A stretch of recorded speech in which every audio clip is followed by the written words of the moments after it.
দেখো শীত তো একদম জমিয়ে পড়েছে, আর শীত পড়েছে চা খাবো না তাই আবার হয় নাকি, তা আবার তন্দুরি চা। দেখো আমি মাটির পাত্রে বসাবো, আমার উনুন ধরিয়ে দিয়েছি, এই একটা পাত্র বসিয়ে দিলাম, আর ঠান্ডা হাওয়া আসছে পুকুর থেকে। পুকুর পার না, দারুণ হাওয়া দিয়েছে। তো পাত্র তো বসানো হয়ে গেছে, এবার দিয়ে দেবো দুধ, জমিয়ে চা খাবো আজকে। দুধ তো বসিয়ে দিয়েছি, এবার এখানে নিয়েছি 3-4টে এলাচ আর দারচিনি, এটাকে এবার একটা হামানদিস্তা নিয়ে নিয়েছি, এর মধ্যে থেতো করে নেব ছোট্ট। এলাচের কি সুন্দর গন্ধ। হ্যাঁ, এই শীতের মধ্যে কনকনে ঠান্ডায় চা। এইবার দিয়ে দিচ্ছি দুধের মধ্যে, কি দারুণ ফ্লেভার দেবে।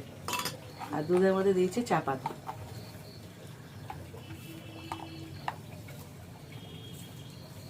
এবার এটাকে ফুটতে দেবো, ভালো মতো ফুটবে, তারপরে দেবো চিনি, চা পাতা দেওয়ার পর একটু ভালো করে নেড়ে দেবো।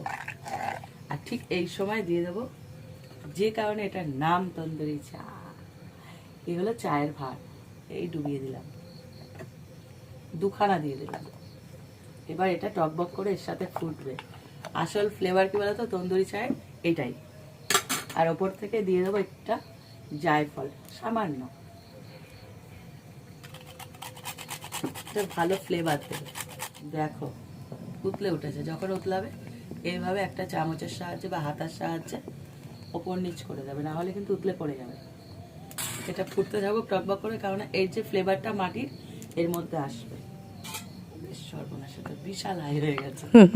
এবার দিয়ে দেবো চিনিটাকে, এবার যে কাপ নেবে দুধ সেই পরিমাণ চিনিটা দিয়ে দেবে।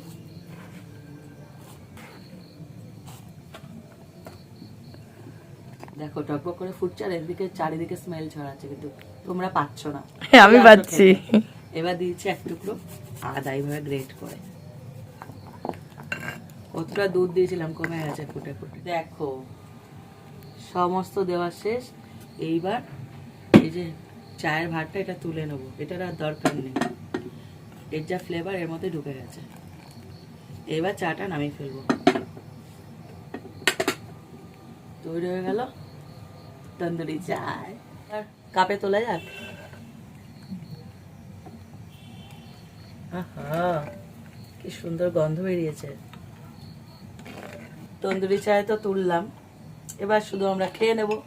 তো এইভাবে তোমরা তন্দুরি চায় বাড়িতে বানিয়ে দেখো।